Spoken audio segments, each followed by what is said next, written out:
Hello everyone. कैसे हैं आप सभी? आई होप आप सभी हेल्दी एंड फिट होंगे। आज हम सभी universal human values and professional ethics की यूनिट 3 को कंप्लीट करने वाले हैं।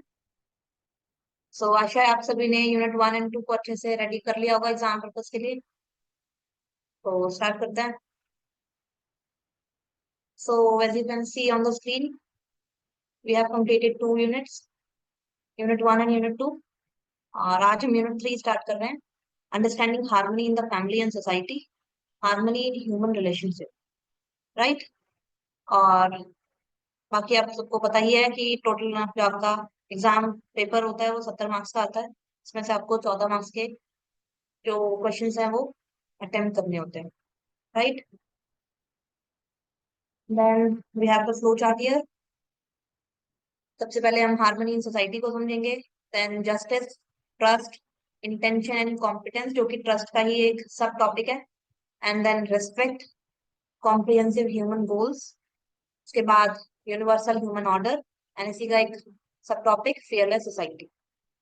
ये सारे टॉपिक्स हम इसमें कवर करने वाले हैं, एंड देन हमारी यूनिट फिनिश हो जाएगी। सो यहाँ पे कुछ प्रीवियस ईयर क्वेश्चंस हैं जिनको आपको लेक्चर के पढ़ने के बाद ट्राई करके देखना है और लिख लिख के ज्यादा प्रैक्टिस करनी है, सो दैट आप एग्जाम के लिए अच्छे से तैयार हो पाओ। नाउ स्टार्ट करते हैं। Harmony in society. Harmony in society originates from individuals. सबसे पहले तो जो हार्मनी है सोसाइटी के अंदर वो एक सिंगल इंडिविजुअल से ओरिजिनेट होगी। सबसे पहले एक सिंगल जो ह्यूमन बींग है उसके अंदर हार्मनी प्रेजेंट होनी चाहिए, तब आप किसी फैमिली पे तरफ एक्सटेंड करोगे, तब आपकी फैमिली में हार्मनी होगी, देन सोसाइटी में होगी। तो इस तरीके से साइकिल चलती है हार्मनी की, राइट। तो right understanding in individuals forms the foundation of harmony within families, which in terms serves as the building blocks for the harmonious society. और एक सही समझ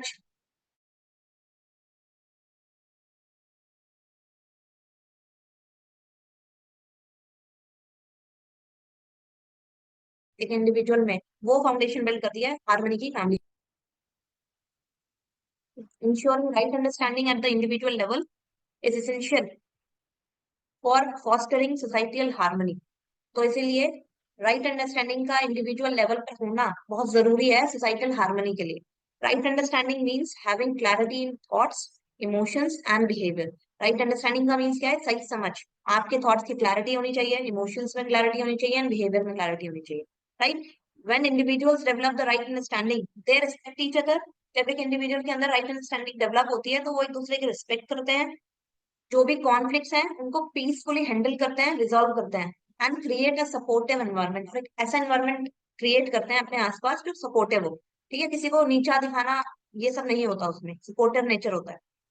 this harmony in the family, फिर यही जो जब आपकी फैमिली में सबसे पहले इंडिविजुअल में हार्मनी क्रिएट हुई, देन फैमिली में क्रिएट हुई, अब यही जो हार्मनी फैमिली में क्रिएट हुई है ये एक्सटेंड होगी सोसाइटी की तरफ, making it a peaceful and cooperative place, right.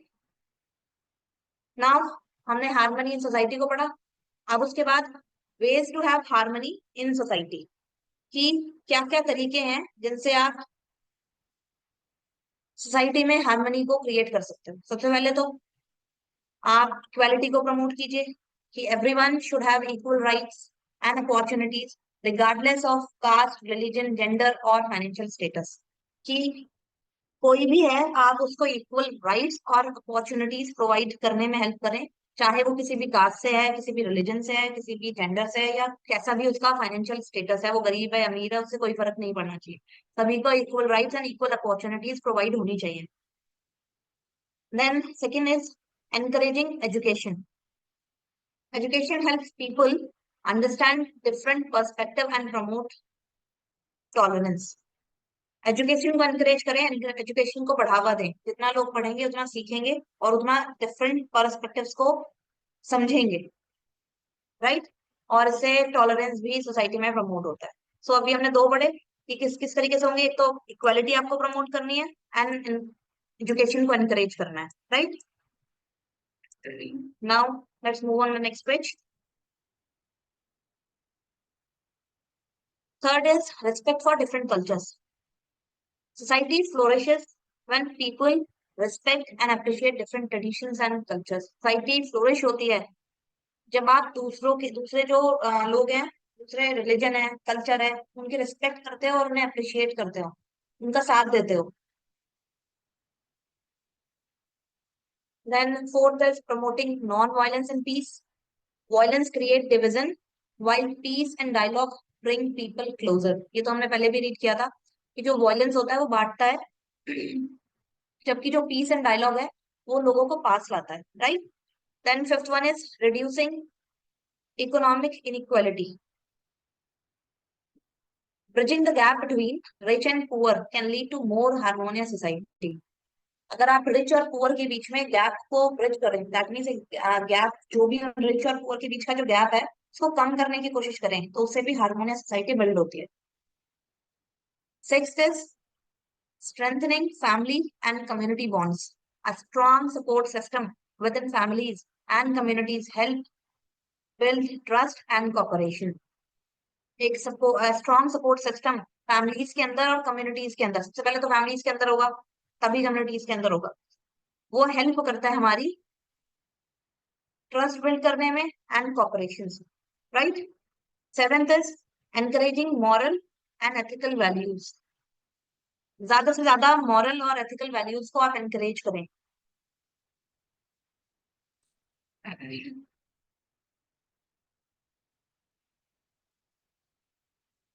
Honesty, kindness, and integrity should be promoted in personal and societal social life. Honesty, ईमानदारी, काइंडनेस, इंटीग्रिटी, इसको प्रमोट करना चाहिए हमें in personal and social life में, right. तो देखो यहाँ हमने 3 पॉइंट्स पढ़े. Sorry, respect for different cultures, हमें डिफरेंट कल्चर्स की रिस्पेक्ट करनी चाहिए. Promoting non violence and peace, non violence को हमें प्रमोट करना चाहिए और शांति को बढ़ावा देना चाहिए. देन रिड्यूसिंग इकोनॉमिक इनइक्वालिटी, जो भी इकोनॉमिक रिच और पुअर के बीच का गैप है उसको कम करने की कोशिश करनी चाहिए. And six one is strengthening family and community bonds. Family और कम्युनिटीज में स्ट्रॉन्ग सपोर्ट सिस्टम प्रोवाइड करना चाहिए जिससे कि ट्रस्ट और कॉपरेशन बिल्डअप होता है. And then encouraging moral and ethical values.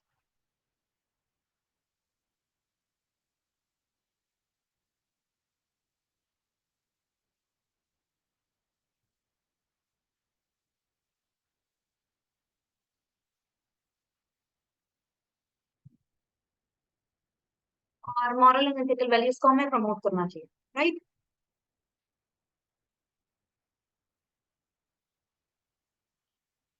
Just a second everyone.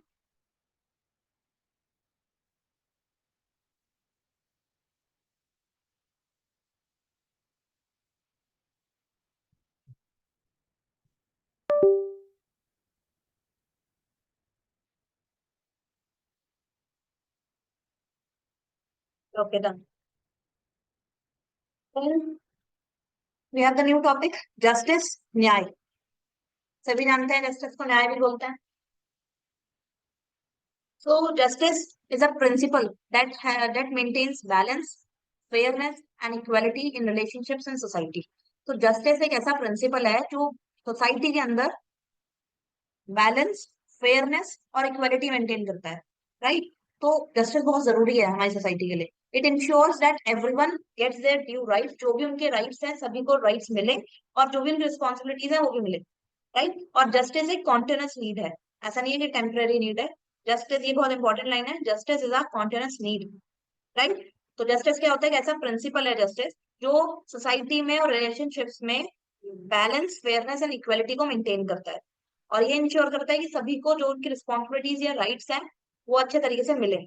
And it is a continuous need, की ध्यान रखना ये वाली लाइन.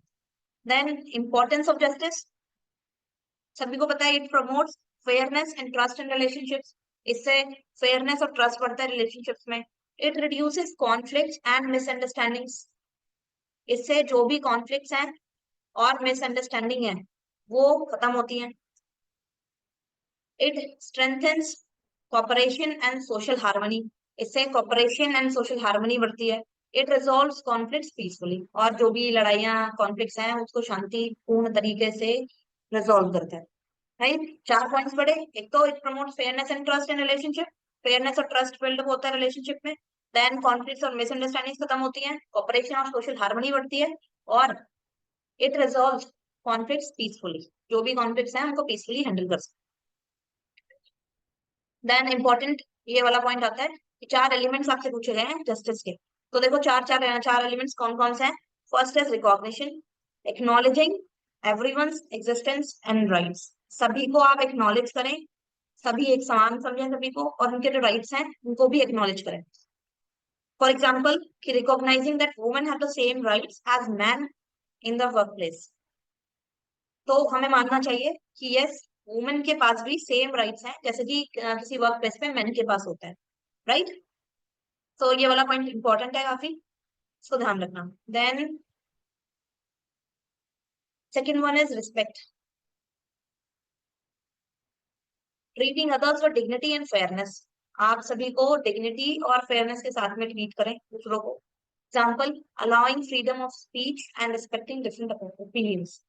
एक तो आप सभी को बोलने की जो फ्रीडम है उसको प्रोवाइड करें, एंड रिस्पेक्टिंग डिफरेंट ओपिनियंस, और जो भी उनके डिफरेंट ओपिनियंस हैं उनकी रिस्पेक्ट करने की कोशिश करें। ऐसा नहीं है कि किसी दूसरे का ओपिनियन अगर आपको समझ नहीं आया या आपको अच्छा नहीं लगा तो आप उसको डिसरिस्पेक्ट कर रहे हो। दूसरों के ओपिनियन की भी आपको उतनी ही रिस्पेक्ट करनी है जितनी की आपकी है, तभी आप फ्रीडम ऑफ स्पीच को अलाउ कर पा रहे हैं। ठीक है। And then third one is, and freedom of speech तो हमारा फंडामेंटल राइट भी है। Then we have mutual fulfilment, ensuring fairness and benefits for all. जो भी हर किसी भी तरीके का कोई भी बेनिफिट है वो फेयरनेस के साथ इंश्योर हो, ये आपकी जिम्मेदारी होनी चाहिए। अब for example if a company earns profit, अगर कोई कंपनी प्रॉफिट अर्न कर रही है तो all employees should get fair salaries. तो सभी एम्प्लॉयज को फेयर सैलरीज, जो भी उनके लायक जिस भी लायक वो है उसके हिसाब से सैलरी मिलनी चाहिए अगर कंपनी प्रॉफिट कर रही है तो। Right. Then fourth one is fair exchange, equal opportunities and fair transaction. किसी भी तरीके का कोई भी ट्रांजेक्शन हो रहा है तो उसमें इक्वल अपॉर्चुनिटी सभी को मिले, चाहे वो किसी भी तरीके का ह्यूमन बीइंग है, कोई भी कास्ट, कोई भी जेंडर, कोई भी रिलीजन, किसी भी तरीके का है, सभी को इक्वल अपॉर्चुनिटीज और फेयर ट्रांजेक्शन मिलने चाहिए। For example, farmer should get a fair price for their crops. एक फार्मर को अपनी क्रॉप के लिए फेयर प्राइस, जो भी सही प्राइस है वो उनको मिले। देन अब कुछ टर्म्स आती हैं, हमने जस्टिस वाला तो कंप्लीट कर लिया।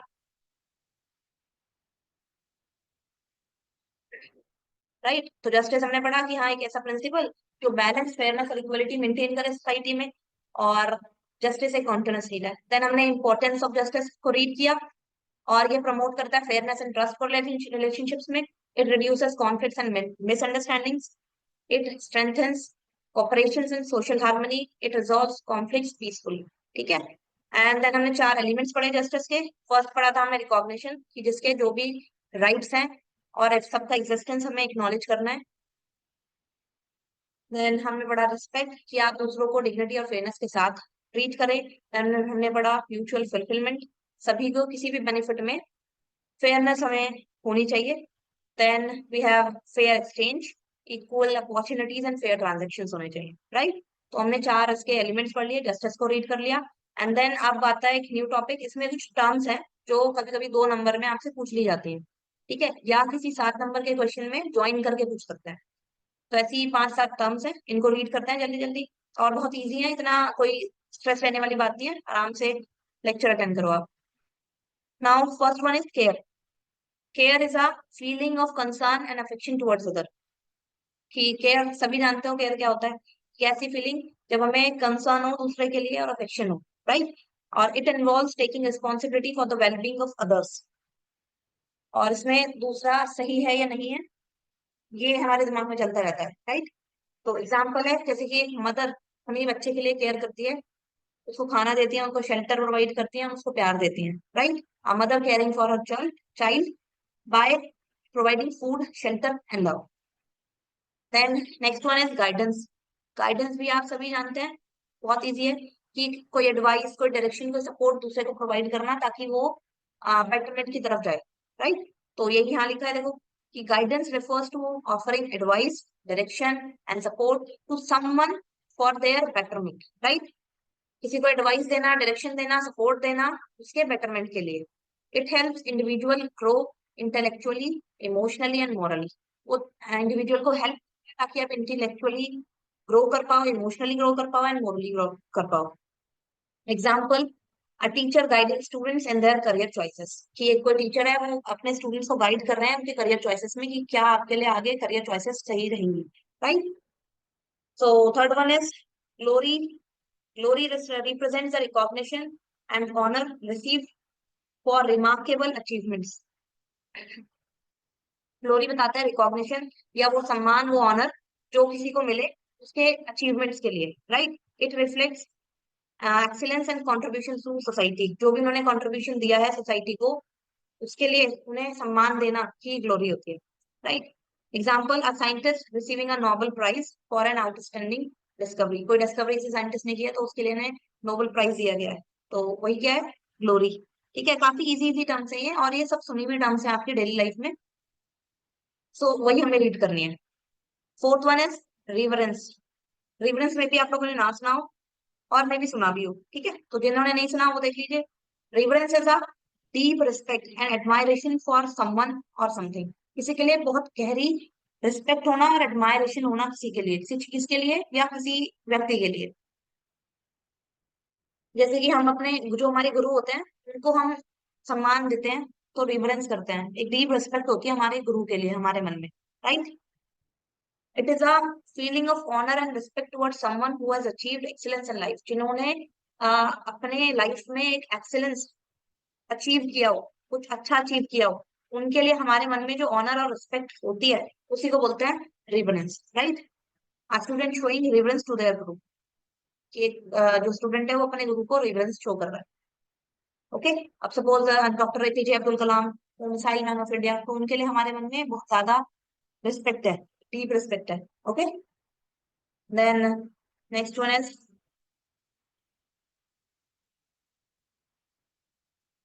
Fifth is gratitude. So gratitude is a feeling of thankfulness and appreciation, किसी के प्रति आपको थैंकफुलनेस होना और अप्रिसिएशन का होना, उसको बोलते हैं gratitude. It strengthens relationships and encourages positivity, ये आपके रिलेशनशिप्स में आपको रिलेशनशिप को स्ट्रेंथन करता है, अच्छी बनाने में मदद करता है और पॉजिटिविटी को भी प्रमोट करता है, राइट। तो सपोज आप अपने example, expressing gratitude to your parents for their sacrifices, जो भी आपके पेरेंट्स ने आपको पढ़ाने के लिए, आपको शेल्टर, आपको प्यार देने के लिए, आपकी डेली नीड्स को पूरा करने के लिए इतने सारे सेक्रीफाइसेस किए होंगे, उनके लिए आपके मन में क्या होगा, एक थैंकफुलनेस होगी, ग्रेटिट्यूड होगा, right. Then six one is love, तो इसको तो सभी जानते हैं। अ डीप इमोशनल कनेक्शन, एक ऐसा इमोशनल कनेक्शन जो कि केयर, अफेक्शन ऑल और सेल्फलेसनेस पे बेस्ड हो, किसी भी तरीके का कोई मतलब ना हो वहां पे, ठीक है, तो उसे बोलते हैं love. And it is an unconditional feeling of bonding and attachment towards other, किसी के प्रति बहुत ज्यादा बॉन्डिंग एंड अटैचमेंट का होना। फॉर एग्जाम्पल, जैसे कि एक जो अपनी माँ होती है वो अपने बच्चे को बहुत प्यार करती है, उनका जो प्यार है वो प्योर और अनकंडीशनल है, मतलब किसी कंडीशन पे बेस्ड नहीं है। She cares for her child without expecting anything in return, वो अपने बच्चे से प्यार करती हैं without expecting anything in return, वापस ही में उन्हें कुछ नहीं चाहिए, कुछ एक्सपेक्ट नहीं कर रही है वो आपसे, राइट। तो ऐसा ही होता है प्यार। Now seventh is under evaluation, तो दो चीजें हैं ये, कि कभी नेक्स्ट पेज पे आएगी अदरवाइज इवेल्युएशन एंड यहाँ पे है अंडर इवेल्युएशन, दोनों सेम ही है, देख लो इसे पढ़ लेते हैं, सेम ही। अदरवाइज इवेल्युएशन का पार्ट है अंडर इवेल्युएशन, राइट। तो व्हेन समवन और something is evaluated less than its actual worth, it is called under evaluation. जब किसी को, किसी चीज, किसी कोई व्यक्ति या कोई चीज को, उसको जितना उसकी एक्चुअल वर्थ है उससे कम हम इवेल्युएट कर रहे हैं, तो उसको बोलते हैं अंडर इवेल्युएशन। और इससे क्या होता है, अनफेयर असेसमेंट की तरफ आप जाते हैं, जहाँ पे जो एक्चुअल एबिलिटीज है उस चीज की या उस व्यक्ति की वो छुप जाती हैं, skills qualities of a person और object are not properly recognise, उस पर्सन की या उस चीज की जो एक्चुअल एबिलिटीज हैं वो प्रॉपर्ली रिकॉग्नाइज नहीं होती हैं। अब सपोज नहीं समझ में आया आप लोग को, एग्जाम्पल देखते हैं। A student who has work hard, एक स्टूडेंट है जिसने बहुत अच्छे से बहुत मेहनत की है, but receives lower grades due to biasness, but उसको फिर भी लोअर ग्रेड्स मिले हैं। अब उसके पीछे कोई भी रीजन हो सकता है कि सपोज उसको नहीं दिए गए हैं, इनकरेक्ट इवेल्युएशन हुआ है, तो उसको क्या होगा, बुरा लगेगा कि मेहनत तो बहुत की थी बट उसको जितना मिलना चाहिए था वो नहीं मिला इसी वजह से। राइट, तो इसी को बोलते हैं under evaluation. Now next one is otherwise evaluation. अब अदरवाइज इवेल्युएशन क्या बोलती है, एक second let me rub it. Okay, otherwise evaluation occurs when we assess someone or something based on incorrect or irrelevant criteria, leading to either overestimation or underestimation of their true abilities or worth। वहां सिर्फ क्या था कि आप किसी को जितना वो लायक है उससे कम समझ रहे हो। यहाँ दोनों ही चीजें आती हैं कि आप या तो उसे ओवर एस्टिमेट कर रहे हो या अंडर एस्टिमेट कर रहे हो। राइट, तो इसीलिए जो अंडर इवेल्युएशन था वो अदरवाइज इवेल्युएशन का पार्ट है। ठीक है, now this results in an unfair and misleading evaluation. फिर से वही कि अनफेयर और मिसलीडिंग इवेल्युएशन की तरफ ये जाता है कि अगर एक पर्सन को किसी पर्सनल कनेक्शन की वजह से प्रमोशन मिला है, ठीक है, उसकी स्किल के बेसिस पे नहीं मिला है, तो दैट इज रॉन्ग। तो इसीलिए ये एग्जांपल होगा ओवर इवेल्युएशन, कि वो लायक भी नहीं था तब भी उसको प्रमोशन मिल गया। ठीक है, आपने उसको ओवर एस्टिमेट कर लिया, तो इसको बोलते हैं ओवर इवेल्युएशन। तो हमने 8 टर्म्स 8 टर्म्स को फिनिश किया, जो आपको 2 नंबर या 7 नंबर में किसी क्वेश्चन में ज्वाइन होके मिल सकती है। राइट, सो देखो, फर्स्ट थी केयर, एक feeling of concern and affection towards other, कि किसी के लिए कंसर्न आपके मन में होना। देन हमने गाइडेंस पढ़ा, किसी को एडवाइस डायरेक्शन सपोर्ट प्रोवाइड करना उसके बेटरमेंट के लिए। देन हमने ग्लोरी को रीड किया, रिकॉग्निशन या ऑनर, कुछ सम्मान का मिलना कि आपने कुछ रिमार्केबल अचीवमेंट्स किए हैं। देन रिवरेंस, कि एक डीप रिस्पेक्ट का होना उस व्यक्ति के प्रति जिसने बहुत ज्यादा कुछ अचीव किया अपनी लाइफ में। देन ग्रेटिट्यूड, एक फीलिंग ऑफ थैंकफुलनेस का होना। देन लव, एक डीप इमोशनल कनेक्शन जो कि केयर, अफेक्शन और सेल्फनेस में बेस्ड हो। देन अंडर इवेल्युएशन और otherwise evaluation. So under evaluation जहां आप या तो किसी उसकी स्किल पे बेस्ड ना होके आप उसको ओवर एस्टिमेट कर लें या अंडर एस्टिमेट कर लें। राइट, तो हमने 8 टर्म्स फिनिश किए, और ये इंपॉर्टेंट है, 2 नंबर में आपको मिल सकती है। Then new topic, trust. ठीक है, आप ट्रस्ट सभी जानते हैं, विश्वास। ठीक है, किसी में विश्वास का होना। Trust is believing in someone, किसी पे विश्वास होना। Trust is having confidence in someone's reliability and good intentions, कि आपको उसकी रिलायबिलिटी पे और उसके गुड इंटेंशंस पे कॉन्फिडेंस है। Trust enables cooperations, reduces uncertainty and fosters emotional security। Trust से क्या चीज होती है, कॉपरेशन बिल्डअप होता है, अनसर्टेनिटी रिड्यूस होती है, और ये इमोशनल सिक्योरिटी को बढ़ाता है। राइट, तो ट्रस्ट क्या होता है, विश्वास, किसी पे विश्वास होना। और trust is having confidence in someone's reliability and good intentions, and trust enables cooperation and reducing uncertainty and fosters emotional security। सो यहाँ पे 2 एस्पेक्ट्स आते हैं ट्रस्ट के। ये इंपॉर्टेंट है दोनों ही, इनके बीच में डिफरेंस आपसे पूछ लिया जाता है। राइट, तो अब देखो क्या है, फर्स्ट है इंटेंशन और सेकंड वन इज कॉम्पिटेंस। तो अब दोनों को देख लेते हैं नेक्स्ट स्लाइड पे।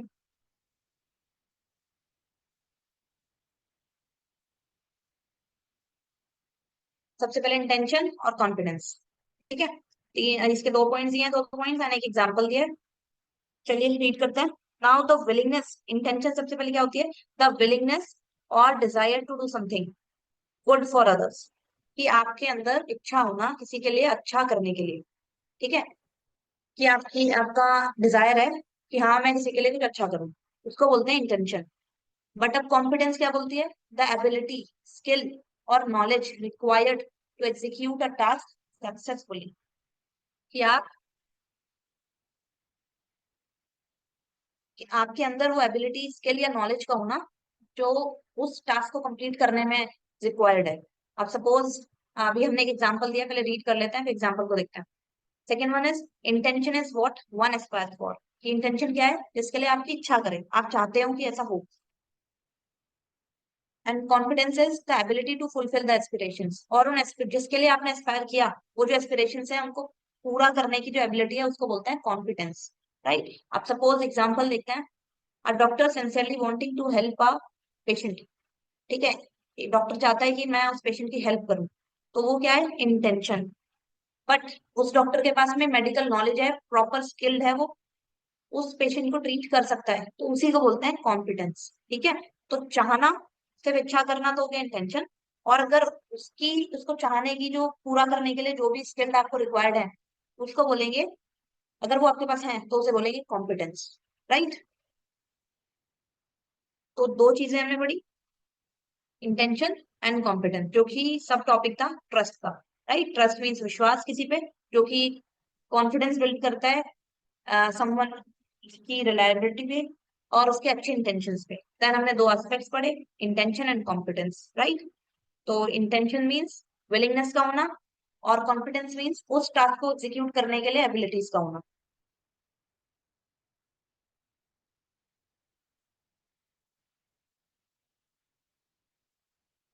Then other one is methods of verification of trust. अब हमें चार मेथड्स पढ़ने हैं कि किस तरीके से आप ट्रस्ट को वेरीफाई कर सकते हो। सबसे पहले तो first point, be consistent in our actions, कि आपको अपने एक्शंस में कंसिस्टेंट होना चाहिए। क्या मतलब मैम? अब trust is verified when actions are consistent with words and there is a openness in communication. कि दैट मींस आपके जो, अब मुझे किसी पे कैसे विश्वास होगा कि अगर उसके जो एक्शंस हैं वो उसके वर्ड्स के साथ मेल खाते होंगे, और उसके कम्युनिकेशन में, उससे बात करने के तरीके में एक ओपननेस मुझे दिखाई देगी, तभी मैं किसी पे विश्वास कर पाऊंगी। राइट, अगर उसके वर्ड्स कुछ और कह रहे हैं, वो कुछ और, उसके एक्शंस कुछ और कह रहे हैं, तो कैसे किसी पे विश्वास होगा? तो ये एक फर्स्ट मेथड हुआ। Right, then second one is experience based verification. आप trust develop over time through repeated positive interactions. अब ऐसे तो नहीं है एक दिन में ट्रस्ट बिल्ड हो जाएगा। राइट, तो ट्रस्ट टाइम के साथ भी बिल्ड होता है कि आपके किस तरीके के पॉजिटिव इंटरेक्शंस हुए हैं उस व्यक्ति के साथ। Right, then third one is reference based verification. Reference means किसी के रेफरेंस से आप अगर वेरीफाई कर रहे हो, तो we trust someone based on recommendation from reliable sources. कि रिलायबल सोर्सेस पे भरोसा करके मैंने किसी पे विश्वास किया है। राइट, कि मुझे किसी ने अब कहा कि हाँ, ये विश्वास करने लायक है, तो आई ट्रस्ट हिम। ठीक है, we trust someone based on recommendations from reliable sources. Then fourth one is logical analysis. In professional and societal contest, trust is established through logical evaluation or credibility and competence. तो logical, आप जो विश्वास है, एक तो इन तीनों point से आया, और कुछ हमारे अपने लॉजिकल एनालिसिस से भी आएगा कि हाँ, वो व्यक्ति विश्वास करने लायक भी है या नहीं। कुछ तो हमारा माइंड भी कहेगा ना, ये सब ना सारी चीजें हम दूसरों के भरोसे ही कर लें।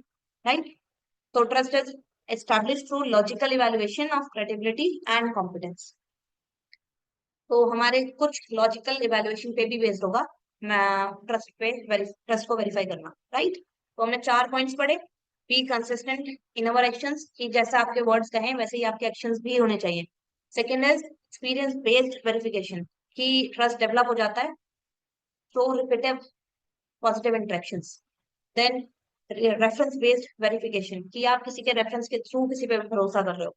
Then fourth one is logical analysis, कि कुछ तो आप अपना भी दिमाग यूज कर रहे हो, अपना माइंड भी यूज कर रहे हो किसी को जज करने के लिए कि हाँ, वो विश्वास करने लायक है या नहीं। राइट, सो ट्रस्ट में हमने देखो तीन टॉपिक्स पढ़े, एक तो ट्रस्ट, दो उसके एस्पेक्ट्स, उनके difference, then methods of verification of trust. Now other one is respect. Now, respect is a feeling that you have when you admire or having a high opinion of something or somebody. ठीक है, respect एक ऐसी feeling है जब आप किसी को admire करते हो और किसी के बारे में, या फिर हाई ओपिनियन होता है आपका, या वो कोई चीज भी हो सकती है और कोई somebody भी हो सकता है। Right, it is a polite behaviour और केयर टुवर्ड्स somebody और समथिंग, कि आप उसके साथ में पोलाइट बिहेवियर कर रहे हो और केयर कर रहे हो। Right, it is a foundation of harmonious society, और ये रिस्पेक्ट बहुत बड़ी फाउंडेशन है एक हार्मोनियस सोसाइटी को बिल्डअप करने के लिए। And respect is a right evaluation of the other, और रिस्पेक्ट एक राइट इवेल्युएशन है दूसरे का। राइट, तो यहाँ देखो एक इमेज यहाँ पे लगाई गई है, give respect and get respect, this is a cycle. ठीक है, अगर आप रिस्पेक्ट देंगे तभी आपको रिस्पेक्ट मिलेगी। तो ऐसा नहीं है कि हमें सिर्फ बड़ों की ही रिस्पेक्ट करनी चाहिए, आपके जो यंगर्स हैं उनके भी आपको रिस्पेक्ट देनी चाहिए, तभी वो आपकी रिस्पेक्ट भी करेंगे। राइट। तो इसे थोड़ा ध्यान से आप लोग ध्यान दें सभी। नाउ अब यहाँ पे एक नोट है, respect is naturally acceptable because it creates a positive, peaceful and cooperative environment. अब यहाँ पे एक वर्ड लाइन लिखी है, the respect is naturally acceptable। तो naturally acceptance याद आ रहा होगा अगर आप लोगों को, तो हमने यूनिट 1 में नेचुरली एक्सेप्टेंस पढ़ा था। नेचुरल एक्सेप्टेंस अगर किसी को याद हो तो चलिए, नहीं याद है कि ऐसी कोई चीज जिसको हम अपने इनर सोल से हम कह पाए कि हाँ दैट इज रॉन्ग और राइट। जैसे कि हमें पता था कि yes honesty is the best policy, कि ऑनेस्टी जो ईमानदारी है वो अच्छी चीज है। तो हमारा जो माइंड है और हमारी जो इनर सोल है वो मानती है, नेचुरली एक्सेप्ट करती है कि यस जो ऑनेस्टी है वो अच्छी चीज है। तो इस तरीके से रिस्पेक्ट है वो भी नेचुरली एक्सेप्टेबल है, क्योंकि वो क्रिएट करती है positive, peaceful and cooperative environment. Right. Now this respect leads to conflict, hurt feelings and divisions in society. तो हम जानते हैं जो डिसरिस्पेक्ट है वो कॉन्फ्लिक्ट करा सकती है, दूसरों की फीलिंग को हर्ट कर सकती है और सोसाइटी में डिविजन भी करवा सकती है। तो हमें हमेशा क्या करनी चाहिए, दूसरों की रिस्पेक्ट करनी चाहिए। ये सिर्फ आप लोगों को पढ़ना नहीं है कि बस रट लिया और काम हो गया, सभी को ये चीजें अपनी लाइफ में भी उतारनी है। Right. Now there is a difference between respect and disrespect. Okay, तो एक छोटा सा सिर्फ डिफरेंस है, इसको रीड कर लेते हैं। नाउ सबसे पहले definition, treating others with kindness, fairness and dignity. कि दूसरों को काइंडनेस के साथ ट्रीट करना, फेयरनेस के साथ ट्रीट करना और डिग्निटी के साथ ट्रीट करना इज रिस्पेक्ट। राइट। जबकि डिसरिस्पेक्ट क्या होता है, इग्नोरिंग, इंसल्टिंग और ट्रीटिंग अदर्स अनफेयरली, ये होता है डिसरिस्पेक्ट। कि आप किसी को इग्नोर कर रहे हो, इंसल्ट कर रहे हो और उसे अनफेयरली ट्रीट कर रहे हो, तो वो गलत भी है। ठीक है। Now example, listening to someone's opinion even if you disagree. चाहे आप किसी के ओपिनियन से डिसएग्री भी करते हो बट आप उसका ओपिनियन को रिस्पेक्ट कर रहे हो, सुन रहे हो, तो ये अच्छी चीज है। राइट। आप सुन रहे हो, this is respect. Disrespect is what, interrupting और mocking someone while they speak. अगर कोई व्यक्ति बात कर रहा है, आप उन्हें इंटरप्ट कर रहे हो और या उनका मजाक बना रहे हो बीच में, तो वो क्या हो रहा है, उनकी आप डिसरेस्पेक्ट कर रहे हैं। Now other one is impact. अब इसका जो रिस्पेक्ट है उसका इम्पैक्ट क्या पड़ेगा। रिस्पेक्ट आपका ट्रस्ट बिल्ड करता है, हार्मनी बिल्ड करता है एंड कोऑपरेशन बिल्ड करता है। एंड डिसरिस्पेक्ट आपका कॉन्फ्लिक्ट करवाता है, नेगेटिविटी को प्रमोट करता है ना, आइसोलेशन की तरफ ले जाता है। आइसोलेशन मीन्स आपके आसपास कोई नहीं, कोई दोस्त नहीं होगा, आप अकेले रह जाओगे। राइट। लोनलीनेस। तो अब हमने देखा रिस्पेक्ट, और हमने एक और मोस्ट इंपॉर्टेंट पॉइंट पढ़ा कि रिस्पेक्ट एक नेचुरली एक्सेप्टेबल है। ठीक है, क्योंकि वो पॉजिटिव, पीसफुल और कोऑपरेटिव एनवायरनमेंट को बिल्ड कर रहा है। देन हमने डिसरिस्पेक्ट और रिस्पेक्ट के बीच में डिफरेंसेस देखे कि काइंडनेस, फेयरनेस एंड डिग्निटी को से किसी को ट्रीट करना है रिस्पेक्ट, और किसी को इग्नोर करना, इंसल्ट करना है डिसरिस्पेक्ट। ठीक है। देन हमने एग्जांपल देखा और फिर क्या क्या इम्पैक्ट होंगे हमने उसको स्टडी किया। Now next one is, how do we ensure respect in the society. आप किस तरीके से इंश्योर कर सकते हो respect in the society. We can ensure respect in society by education and awareness. सबसे पहले तो आप एजुकेशन और अवेयरनेस को बढ़ावा दीजिए। Teaching respect from childhood is crucial. कि अगर आप बच्चों को मतलब बचपन से ही व्यक्ति को सिखाओगे रिस्पेक्ट करना, तो बहुत जरूरी है। Right. Second is equal treatment, ensuring fairness opportunities for all. सभी को फेयर अपॉर्चुनिटीज मिले, आप इसको इंश्योर करने की कोशिश कीजिए, इससे भी सभी को रिस्पेक्ट मिलेगी। Then role models, promoting leaders who demonstrate respect. उन लीडर्स को प्रमोट कीजिए जो रिस्पेक्ट को डेमोन्स्ट्रेट करते हैं। राइट।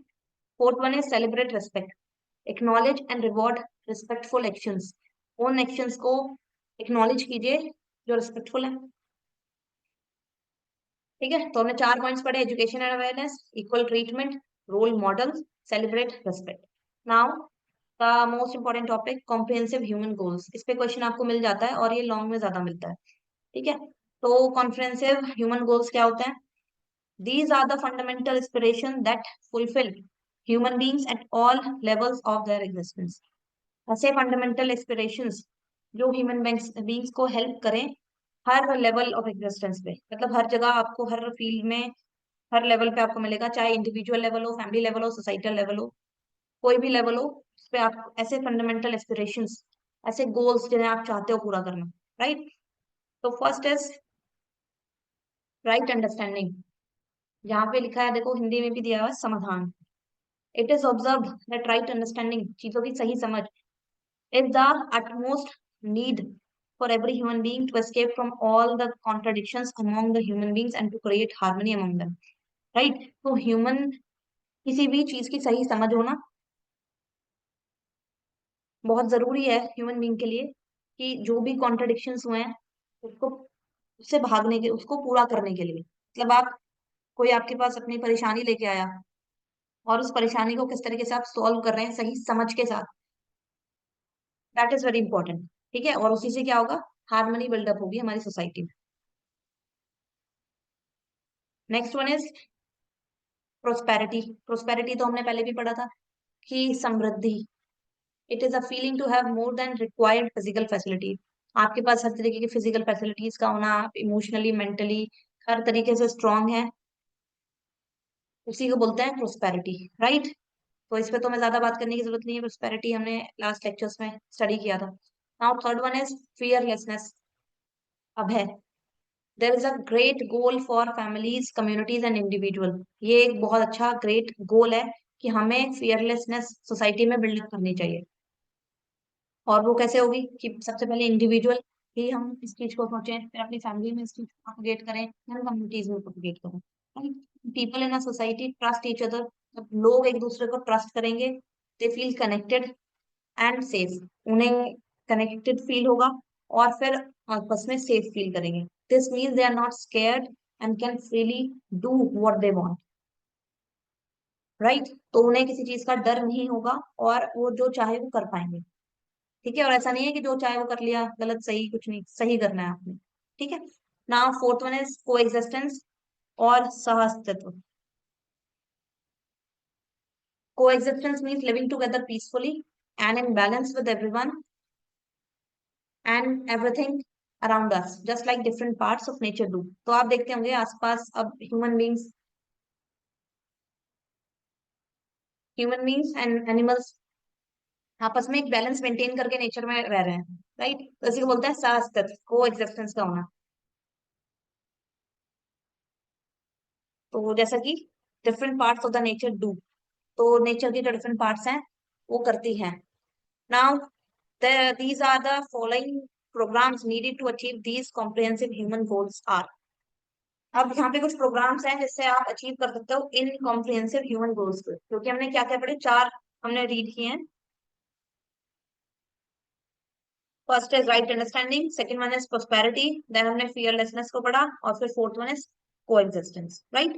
कोएग्जिस्टेंस मीन्स क्या था, जिस तरीके से बाकी जो नेचर में जितने भी क्रिएचर्स हैं वो अपने आपको बैलेंस करके आपस में रह रहे हैं, सभी के साथ अच्छे से जी पा रहे हैं, उसी को बोलते हैं coexistence, living together peacefully, right. So अब कुछ गोल्स रीड कर लेते हैं। First one is education, right living, शिक्षा संस्कार, दैट मीन्स शिक्षा का और संस्कार का प्रचार प्रसार होना, कुल मिला के ये बोलना चाहता है। Education means, it means to understand the harmony at all the four levels, namely individual, family, society and nature. That means harmony को अच्छे से समझना हर लेवल पे, इंडिविजुअल हो चाहे लेवल, फैमिली हो, सोसाइटी हो या नेचर हो। ठीक है। एंड संस्कार means refers to live in harmony at all four levels of living। जो भी आपके ये फोर लेवल्स हैं जीने के, उनमें हार्मनी के साथ रहना है संस्कार, राइट। तो किस तरीके से आप कॉम्प्रिहेंसिव कॉम्प्रिहेंसिव ह्यूमन गोल को अचीव कर सकते हैं, एजुकेशन और right living. Now next one is health, self regulation. तो इसका तो हमें ऐसे भी समझ में आ रहा है, हेल्थ में स्वास्थ्य, जब आपकी बॉडी फिट है, आप हर तरीके से, कोई टेंशन नहीं है, कोई स्ट्रेस नहीं है, और हेल्थ फिट मीन्स सिर्फ बॉडी का ही फिट नहीं होना, आप मेंटली, फिजिकली हर तरीके से स्ट्रांग है। एंड सेल्फ रेगुलेशन मीन्स संयम, और आप एक सेल्फ डिसिप्लिन को मेंटेन करते हैं for nurturing, protecting and right utilizing the body, right. उसको बोलते हैं health self regulation. Then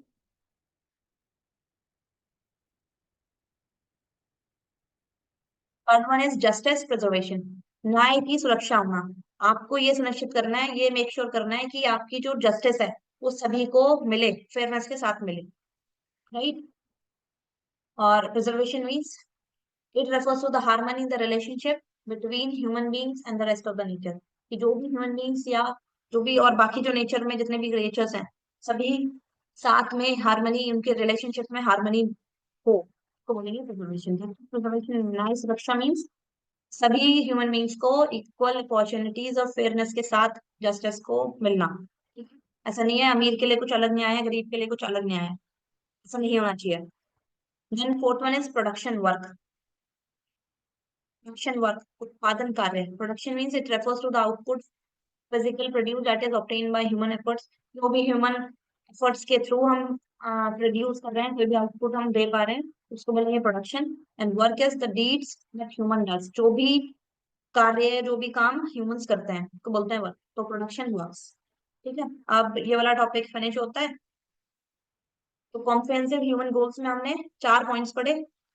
first is right understanding, second one is prosperity, and third one is fearlessness, fourth one is coexistence, right. और इसको achieve करने के लिए 4 ही हमने programmes read किए हैं: education, right living, health, self regulation, justice preservation और production work. Now next एक लास्ट पॉइंट और रहता है, fifth, exchange storage. It means the exchange of physical facilities between the members of the society.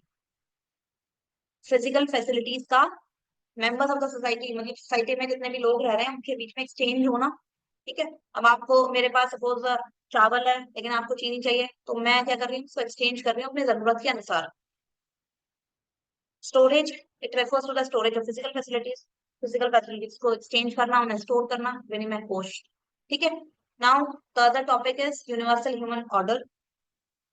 ये भी important है, ये आपको 2 नंबर में भी मिल सकता है और 7 नंबर में लॉन्ग क्वेश्चन के रूप में भी मिल सकता है, ठीक है, तो इसको भी ध्यान रखना। Universal human order refers to the harmonious social structure that promotes peace, prosperity, and coexistence among all humans while maintaining ecological balance. तो यूनिवर्सल ह्यूमन ऑर्डर क्या होता है कि ऐसा सोसाइटी का स्ट्रक्चर जिसमें सभी ह्यूमन बींग्स पीसफुली रहते हो, प्रोस्पेरिटी के साथ रहते हो, कोएग्जिस्टेंस भी रहते हो, राइट। सभी लोग मतलब एक इकोलॉजिकल बैलेंस मेंटेन कर रहे हो, हर वहां पे ट्रस्ट हो, जस्टिस हो, म्यूचुअल रेस्पेक्ट हो, सभी चीजें हो, कोई भी दुखी ना हो, सब बढ़िया हैप्पीनेस के साथ रह रहे हो, से बोलते हैं यूनिवर्सल ह्यूमन ऑर्डर। और इसी की तरफ हम सभी के जो एफर्ट्स होते हैं वो होने चाहिए, राइट, ताकि हम एक ऐसी सोसाइटी बिल्डअप कर पाए जहाँ जहाँ कोई डर ना हो, सभी लोग पीसफुली प्रोस्पेरिटी के साथ, म्यूचुअल रेस्पेक्ट के साथ, ट्रस्ट के साथ और जस्टिस के साथ रह रहे हैं, right. Now next one is what can be the basis of the undivided society, the world family. Undivided society very important, जो हमारे इंडिया की टैगलाइन भी है, the concept of undivided society और वसुधैव कुटुंबकम, मतलब सारा विश्व ही हमारा परिवार है। The world as one family is based on unity, mutual respect and collective wellbeing. ये किस किस चीज पे बेस्ड है, यूनिटी पे बेस्ड है, म्यूचुअल रेस्पेक्ट पे बेस्ड है, कलेक्टिव वेलबींग पे बेस्ड है, राइट। अब ये सिर्फ आपकी सोसाइटी को ही आपका परिवार नहीं बोलता, ये सारे विश्व को आपका परिवार बता रहा है। दैट मीन सारा ही विश्व आपका परिवार है, सनिए सिर्फ भारत के ही लोग हमारे ही हैं, सभी अपने आसपास सभी को हमें ह्यूमन बींग्स की तरह ही ट्रीट करना है, right.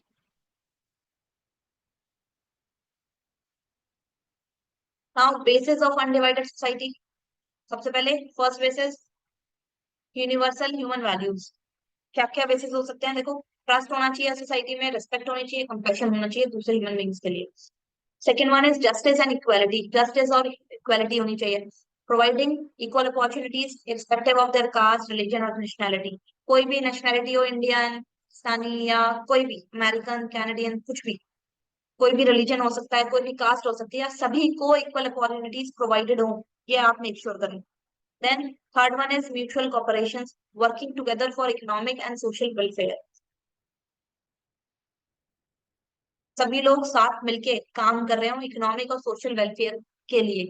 Fourth one is environmental responsibilities. अब आपकी जिम्मेदारी इन्वायरमेंट की तरफ भी है कि आप जो भी कर रहे हैं, दैट मीन्स सस्टेनेबल प्रैक्टिसेस को आप अडॉप्ट करें, protect the nature. For future generation, ताकि जो हमारा नेचर है वो फ्यूचर जनरेशन के लिए भी बच पाए। ठीक है। Now fifth one is shared prosperity, ensuring resources and knowledge benefit all, कि जो भी रिसोर्सेज हैं, नॉलेज है, वो सभी को फायदा पहुंचाए। ठीक है।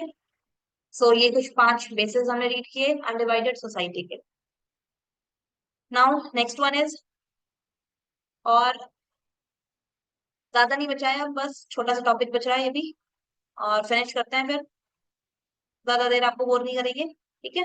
Now the fearless society, fearless society is one where people live without fear of violence, injustice और insecurity। एक fearless society क्या होती है? ऐसी सोसाइटी जहां लोग बिना किसी डर के, इनजस्टिस के बिना या इनसिक्योरिटी के बिना अच्छे से रह रहे हैं। ठीक है। अब इस चीज को अचीव करने के लिए जो मिनिमम रिक्वायरमेंट्स है वो क्या क्या होनी चाहिए?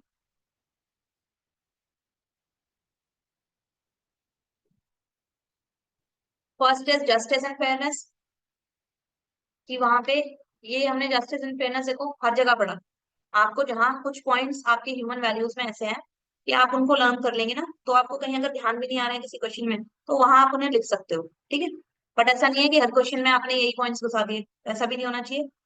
जहां सही सेट बैठ रहे हो वहीं पे आप ये पॉइंट्स को लिखें। ठीक है, क्योंकि अल्टीमेटली हमारा गोल है मार्क्स को ज्यादा से ज्यादा गेन करना। ना चलते हैं जस्टिस एंड फेयरनेस, तो हर इंडिविजुअल को इक्वली ट्रीट किया जाए, फेयरली ट्रीट किया जाए under the law. Then second one is trust and mutual respect, सभी के बीच में ट्रस्ट डेवलप होना चाहिए, जो कि हार्मनी के लिए बहुत जरूरी है सोसाइटी में।